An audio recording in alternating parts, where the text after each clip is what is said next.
আমরা কোনো স্বপ্নের মধ্যে থাকতে চাই না। স্বপ্ন দেখতে দেখতে দেশ থেকে প্রতি বছর $16 বিলিয়ন পাচার হয়ে গিয়েছে। স্বপ্ন দেখতে দেখতে দেশের অর্থনৈতিক অবস্থা, দেশের শিক্ষা ব্যবস্থা, দেশের কৃষি ব্যবস্থা, দেশের রাস্তাঘাট, দেশের আইন আদালত, আইন শৃঙ্খলা সবকিছু ভেঙে চুরমার হয়ে গিয়েছে। প্রিয় ভাই বোনেরা, কিউব হোল্ডিংসের গল্পে সেই রেখাটি আঁকা হয়েছিল আজ থেকে 1 যুগ আগে। নকশাই আমাদের ভাষা। Cube holdings limited.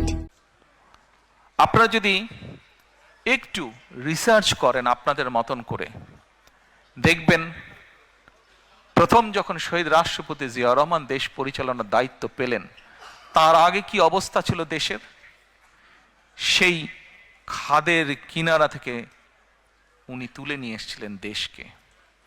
আবারও 90-এ স্বৈরাচারের পতনের পরে যখন দেশনেত্রী খালেদা জিয়া দেশ পরিচালনার দায়িত্ব পেলেন, আবারও ধীরে ধীরে পরিশ্রম করার মাধ্যমে দেশকে একটি অবস্থানে তুলে নিয়ে এসেছেন।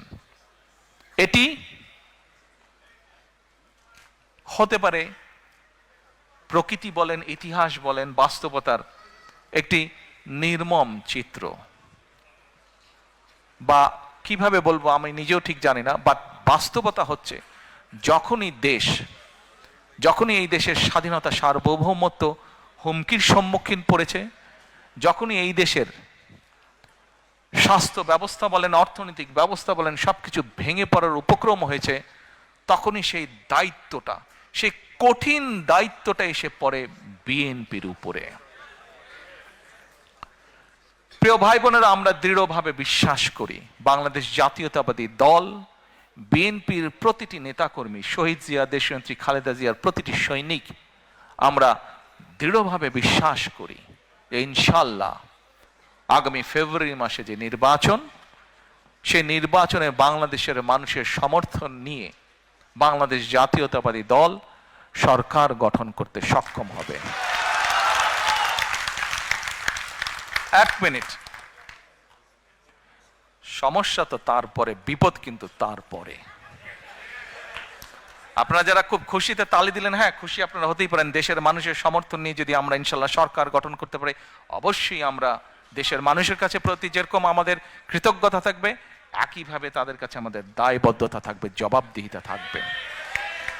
এই মুহূর্তে দেশের যে শিক্ষা ব্যবস্থা, দেশের যে স্বাস্থ্য ব্যবস্থা, দেশের যে অর্থনৈতিক ব্যবস্থা, ব্যবসা বাণিজ্যের যে অবস্থা, ব্যাংকগুলোর যে অবস্থা, প্রত্যেকটি বিষয়, ইউ নেম এনি সাবজেক্ট, যেই অবস্থা প্রত্যেকটি মানুষের সাথে রিলেট করে, মানুষের জীবনযাত্রার সাথে রিলেট করে, প্রত্যেকটি অবস্থার অত্যন্ত শোচনীয় অবস্থা, প্রত্যেকটি ক্ষেত্রে অত্যন্ত শোচনীয় অবস্থা।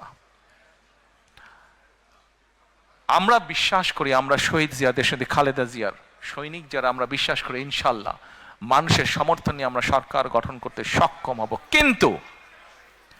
কিন্তু সামনের পথ অসম্ভব কঠিন, অসম্ভব কঠিন। এবং এই কঠিন পথ যদি পাড়ি দিতে হয়, অনেকে অনেক বড় বড় সুন্দর সুন্দর ভালো ভালো কথা বলতে পারবে, কিন্তু আমাদেরকে পরিকল্পনা গ্রহণ করতে হবে যদি এই কঠিন পথ আমরা অতিক্রম করতে চাই। আমাদের কি পরিকল্পনা গ্রহণ করতে হবে? এরকম কয়েকটি পরিকল্পনার কথা আপনাদের সামনে আমি আজকে তুলে ধরতে চাই। সময় পাবো? Thank you. না সারা রাত না ভাই, আমারও সকালে কাম আছে, আপনাদেরও কাম আছে।